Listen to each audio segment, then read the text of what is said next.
ಎಲ್ಲರಿಗೂ ನಮಸ್ಕಾರ.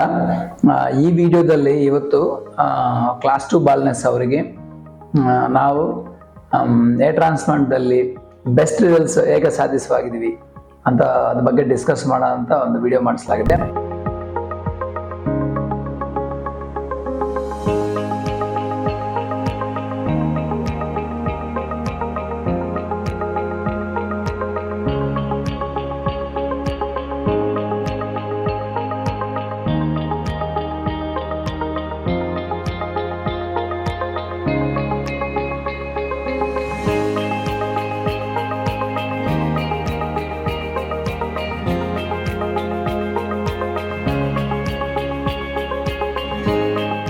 ಇದರಲ್ಲಿ ಯೂಶಲಿ ನಾರ್ಮಲಿ ಪೇಷಂಟ್ಸ್ ಜನರಲ್ ಆಗಿ ಯಾವ ಥರ ಥಿಂಕ್ ಮಾಡ್ತಾರೆ ಅಂದರೆ, ಈಗ ಟ್ರಾನ್ಸ್ಪ್ಲಾಂಟೇಷನ್ ನಲ್ಲಿ ಕ್ಲಾಸ್ 2 ಬಾಲ್ನೆಸ್ ಕ್ಲಾಸ್ 1 ಬಾಲ್ನೆಸ್ ನಲ್ಲಿ ಚಿಕ್ಕ ಏರಿಯಾ ಅಲ್ವಾ, ಮತ್ತೆ ಅದಕ್ಕೆ ಇಷ್ಟು ಟೈಮ್ ಏನಕ್ಕೆ ತಗೊಂತದೆ, ಇಷ್ಟು ಗ್ರಾಫ್ಟ್ಸ್ ಏನಕ್ಕೆ ಅಂತ ಕೇಳ್ತಾರೆ.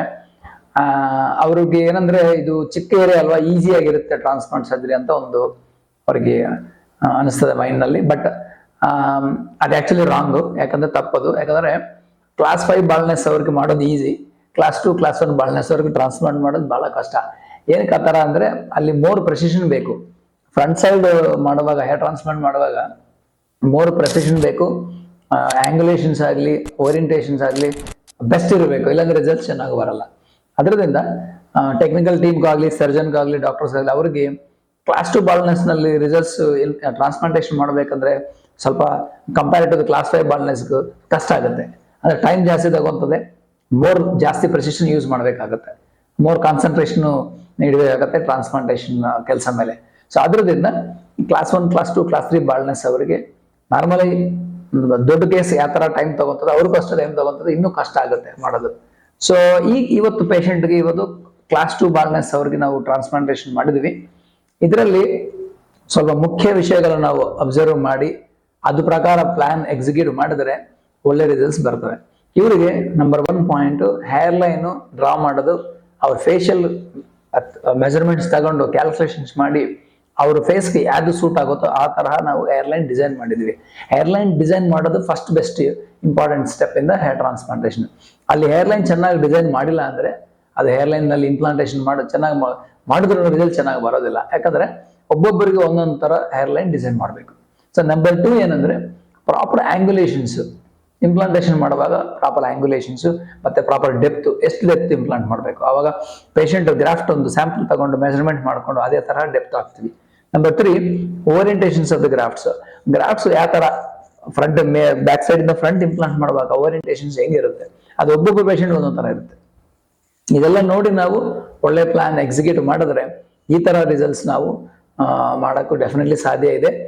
ಮತ್ತೆ ಇಲ್ಲಿ 1 ಸೆಂಟಿಮೀಟರ್ ಕೆಳಗಡೆ ಹೇರ್ಲೈನ್ ಇಂಪ್ಲಾಂಟ್ ಮಾಡಿದ್ರು ಮತ್ತೆ ಟೆಂಪಲ್ ಆಂಗಲ್ ನಲ್ಲಿ ಜಾಸ್ತಿ ಇಂಪ್ಲಾಂಟ್ ಮಾಡಕ್ ಹೋದ್ರು ಈ ಟ್ರಾನ್ಸ್ಪ್ಲಾಂಟೇಷನ್ ಗ್ಯಾರಂಟಿ ಫೇಲ್ ಆಗೋ ಚಾನ್ಸಸ್ ಜಾಸ್ತಿ ಇದಾವೆ. ಸೊ ಅದರಿಂದ ನಿಮ್ಮ ಎಕ್ಸ್ಪರ್ಟ್ ಹತ್ರ ಕೂತ್ಕೊಂಡು ಡಿಸ್ಕಷನ್ ಮಾಡ್ಕೊಂಡು ನಿಮ್ಮ ಫೇಸ್ಗೆ ನಿಮ್ಮ ಕೇಸ್ಗೆ ಯಾವ್ದು ಸೂಟ್ ಆಗುತ್ತೆ ಹೇರ್ ಲೈನು ಮತ್ತೆ ಯಾವ ತರ ರಿಸಲ್ಟ್ಸ್ ಬರ್ತಾರೆ ಸ್ವಲ್ಪ ಡಿಸ್ಕಸ್ ಮಾಡ್ಕೊಂಡು ಮತ್ತೆ ಟ್ರಾನ್ಸ್ಪ್ಲಾಂಟೇಷನ್ ಪ್ರೊಸೀಡ್ ಆಗೋದು ಬೆಟರ್. ಸೊ ನಮ್ಮ ಕೇಸ್ನಲ್ಲಿ ಇವಾಗ ಬೆಸ್ಟ್ ರಿಸಲ್ಟ್ಸ್ ಬಂದಿದೆ. ಯಾಕಂದ್ರೆ ಈ ಎಲ್ಲ ಸ್ಟೆಪ್ಸ್ ನಾವು ನೀಟಾಗಿ ಇಂಪ್ಲಿಮೆಂಟ್ ಮಾಡಿ ಟ್ರಾನ್ಸ್ಪ್ಲಾಂಟೇಷನ್ ಮಾಡಿದ್ವಿ. ಒಂದು 10 ಮಂತ್ಸ್ ಆದ್ಮೇಲೆ ನೋಡಿದ್ರೆ ಡೆನ್ಸಿಟಿ ಆಗಲಿ ನ್ಯಾಚುರಲ್ ಹೇರ್ ಲೈನ್ ಯಾರು ನೋಡಿದ್ರೆ ಕನ್ನಡಕ್ಕೆ ಸಾಧ್ಯನೇ ಇಲ್ಲ, ಆ ತರ ನೀಟಾಗಿ ನ್ಯಾಚುರಲ್ ಹೇರ್ ಲೈನ್ ಬಂದಿದೆ. ಮತ್ತೆ ಡೆನ್ಸಿಟಿ ಆಗಿ ವಾಲ್ಯೂಮ್ ಆಗಿ ಬ್ಲೆಂಡಿಂಗ್ ಅಂದ್ರೆ implanted hair existing hair natural ಆಗಿ ಮೆರ್ಜ್ ಆಗುತ್ತೆ. ಸೊ ಎರಡಕ್ಕೆ ಡಿಫರೆನ್ಸ್ ಇರಲ್ಲ, ಅದು ಬ್ಲೆಂಡಿಂಗ್ ಅಂತ ಹೇಳ್ತೀವಿ. ಅದು ನೋಡಿ ಎಲ್ಲ ನೀಟ್ ಆಗಿದೆ.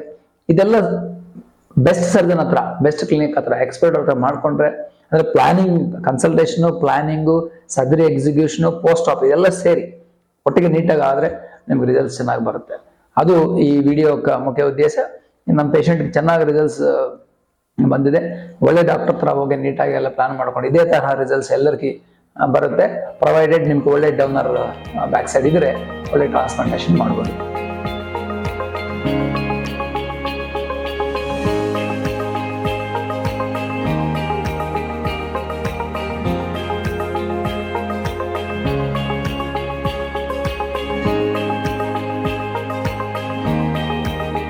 ಕನ್ಕ್ಲೂಷನ್ ಏನಂದ್ರೆ ಬಹಳ ಜನ ಕೇಳ್ತಾರೆ 1 ಸೆಂಟಿಮೀಟರ್ ಕೆಳಗಡೆ ಹಾಕ್ಬೋದಲ್ಲ, ಪೇಷಂಟ್ಸ್ ಕೇಳ್ತಾರೆ. ಅವ್ರಿಗೆ ಅದ್ರ ಬಗ್ಗೆ ಸ್ವಲ್ಪ ಮಾಹಿತಿ ಇರಲ್ಲ, ಅಂದ್ರೆ ಐಡಿಯಾ ಇರಲ್ಲ.